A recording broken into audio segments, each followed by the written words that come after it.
زين عليا الصراحه الله. ولكن اش غادي نقولوا دابا الانسان بحال اللي قلت للسيد، قلت له باش تضرب 600 كيلومتر من الحسيمه حتى للدار البيضاء باش تشوف السيد راه تم الافراج عن من ذاك السجن فين كانوا حتى الدراري ديالنا. زعما كان الله في عونه. دابا المشكل فين كاين؟ المشكل ملي كتشوف هاد الناس هادو اللي سالاو المحكوميه ديالهم وكترجع بالذاكره اللي مازال كيستنى 20 عام. هناك فين كيوقع الانهيار، كيوقع الارباك، كيوقع كذا. كان الله في عوننا. نور الدين راه انسان في المستوى، انسان مناضل بحال اللي كيقولوا الاخرين بحق وحقيقه. يستحق في الحقيقه تجي عنده من موريتانيا، من شنقيط. تحيه لك الزفزافي والله لا زعما، لان حتى هو الخير ديالو سابق والتضامن ديالو سابق، ولا لابد. عندنا واحد المثل كنقولوه في الريف، كنقولوا يتارى غذوير، يعني يرد الجميل. عندك الحق. على اي حال الله يجعل الدوام الخير وكان. امين. والله انا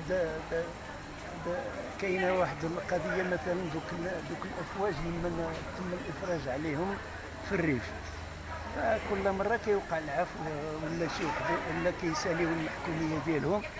فكان تشوف داك السيده اللي عندي في الدار كتجمع بين الفرحه والاسى. علاش؟ ولدها راه مازال كيستنى 20 عام، الدراري خرجوا كتفرح معاهم في نفس الوقت، يعني تتاسف مع ذاتها. ان شاء الله يكون الخير. من الدار البيضاء، من دولة المغرب، من درب السلطان، كنرفعوا الكلمة ديال الريف وكنقولوا اطلقوا سراحهم.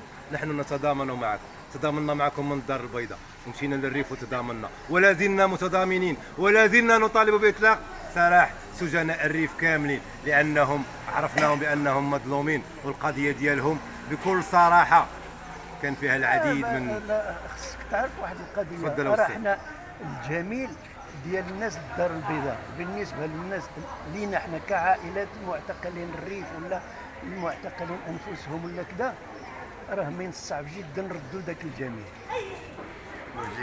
حنا كنقدموا غير الواجب. لا ولكن واخا يكون واجب، يعني الواجب كيديروا الانسان، ولكن اخلاقيا اللي وقع فيه ذاك اللي وقع عليه ذاك الخير خصو يشكر اخلاقيا.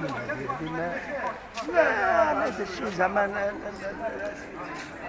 يعني احسان، ينصح التعبير ديال الناس ديال الدار البيضاء معنا ما عمرو يتنسى. ان شاء الله ما غيتقاداش، وان شاء الله غيكون الجديد باذن الله، وكنوعدك بهذه الكلمه. شكرا.